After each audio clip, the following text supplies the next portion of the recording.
Right now, here we go again. Another major snowstorm socks our region, but there are questions. How much snow are we talking about? When will this stuff taper off? What about the driving conditions now, the morning commute, mass transit, etc.? We'll have the answers coming up.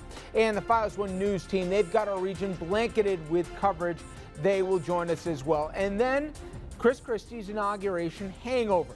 New Jersey governor, he takes the oath of office for the second time and lays out his plans. But all anybody can focus on are the piles of scandals in his way. We have got the latest, and we'll ask, what should both Governor Christie and presidential hopeful Christie do now? And later, a new threat against the Sochi Winter Olympics. How can we protect big events, not just in Russia, but also things that we take for granted? For example, trains, tunnels, landmarks, in a world of never-ending terror threats. A lot to get to this next hour here. Good evening and welcome to RFL. I'm Richard French. Thanks so much for joining us this snowy Tuesday evening, January 21st. Let's start with the white stuff. And just when the memories and the snow piles of the last storm have finally disappeared, Mother Nature lets us have it again. Lots of snow as the evening rush crawls forward and bitter cold temperatures to follow. Let's start here this hour with the very latest from the Weather Center and Files One News meteorologist Jeff Desnoyers. It sounds familiar, the second act, right, Jeff?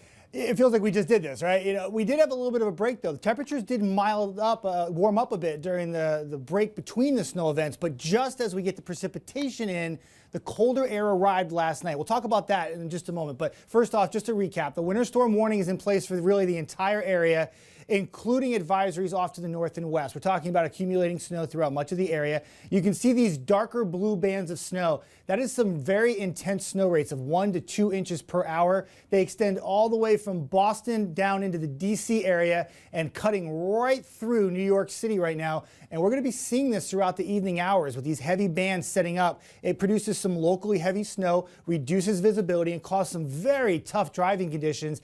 If you're out and about this evening, you got stuck in it, maybe you're coming home from work, and the roads are tough out there. There's a lot of cars right now that are stuck on highways that can't get to their destination because the roads are just so tough, and it's hard for the plows to get out there as well when you have so many vehicles on the road. As we get through tonight, and hopefully everyone's heeding the advice and staying indoors, you're not out on the road, you clear the cars off and let the state officials do their job. Temperatures right now in the teens. You know, Rich mentioned how cold it is outside. Very chilly stuff. We were near 50 yesterday. We really dropped the temperature off, the cold air arriving just in time with the precipitation.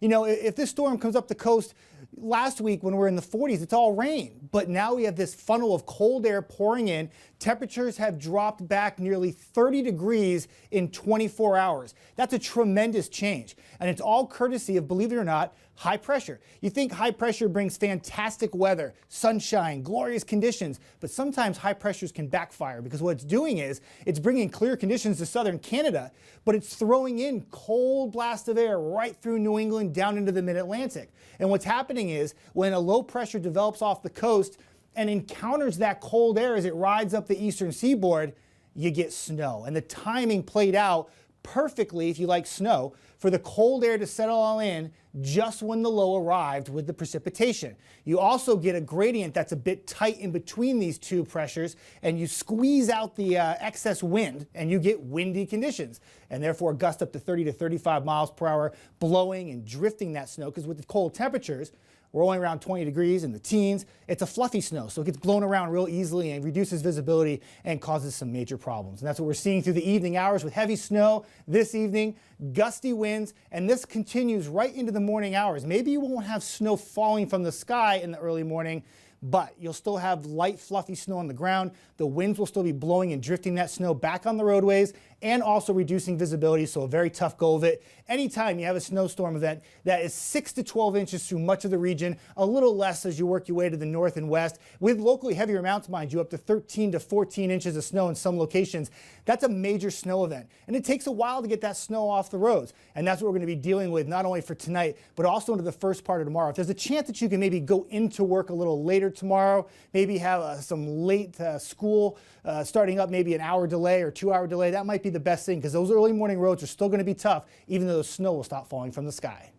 By the way, you ever want to bother Jeff if you run to him in the supermarket, just talk about polar vortex. It drives him nuts. But that said, Jeff, This thing's huge, and I was just looking at cut across the Midwest to here, and we're only through the first half of it, right? I mean, with all the accumulation we see now, we've got another second half that's going to go into the late hours of the evening, early morning. It's the size of this storm, not so much, I guess, the rate of, accumulations or even, the huge winds. It's just how big the thing is, right? Well, and one thing you have to remember too, Rich, is where it begins in the Tennessee Valley, where it first gets a little bit of its legs. It's a very weak system. It brings snow to areas in Indiana, Illinois. It's usually a light snow. They get like 1 to 3, 2 to 4 inches. It causes some traffic headaches. It causes some problems flying and driving. But when that low pressure hits the eastern seaboard and encounters that ocean moisture, that's when you get the big snow totals, and that's what's happening here for us. Well, we'll be checking back in with you before the hour's out. I know it's a busy night for you and the weather team. Jeff, thank you very much. So obviously, this begs the natural question. This is going to get more snow on the ground. The wind's not helping, cold temps as well. But just how bad is it out there now? And what is our region doing to manage the mess? Well, FiOS 1 reporters are en masse across the viewing area tonight. And let's kick off our team coverage with FiOS 1 News reporter Kevin Vesey in the place that just might see the biggest snowfall totals. I'm talking about Suffolk County. I'm Kevin Vesey in Comac, Long Island, and out here heavy snow is coming down at a good clip. Now, as you can see, that's making for some very treacherous road conditions. This is the LIE service road at Comac Road, where snow is covering most of the surface. Now, County Executive Steve Bellone says hundreds of plows are out trying to clear the roads, but despite their efforts, drivers had one word to describe the conditions. The roads are slippery. Very slippery. They're pretty slippery. I would advise people not to go out if they don't have to. And Bellone says there's no talk yet of Governor Cuomo closing the expressway like he did last time, but he does advise that residents stay home unless they absolutely need to leave. In Comac, Kevin Vesey, FiOS 1 News. With freezing cold temperatures and heavy snow falling across Long Island, Nassau County Executive Ed Mangano took precautions to make sure residents weren't in danger. The County Department of Social Services also activated its winter sheltering program. It's known as Warm Bed here in Nassau County. For those without shelter during the day, you can call the office directly as it's open. The American Red Cross has also offered some storm safety tips that homeowners should keep in mind, such as keeping a battery-operated radio inside your home, stocking up on water and canned goods, and gathering extra blankets and flashlights should you lose power. A full list of the Nassau County shelters can be found on our website at FiOS1News.com. In Hicksville, Carolyn Fortino, FiOS 1 News. I'm Samantha Liebman here at Newark Airport. Now, more than 1,500 flights have been reported canceled at all 3 New York area airports, almost 500 alone at Newark Liberty, and hundreds more delayed. According to the Port Authority, they say that airlines are reporting limited operations for tonight. Some stranded passengers we spoke with say they're winging it, while others were prepared. Are you ready to spend the night here if you have to? Yes, that's probably what I'll do. So are you going to stay at the airport?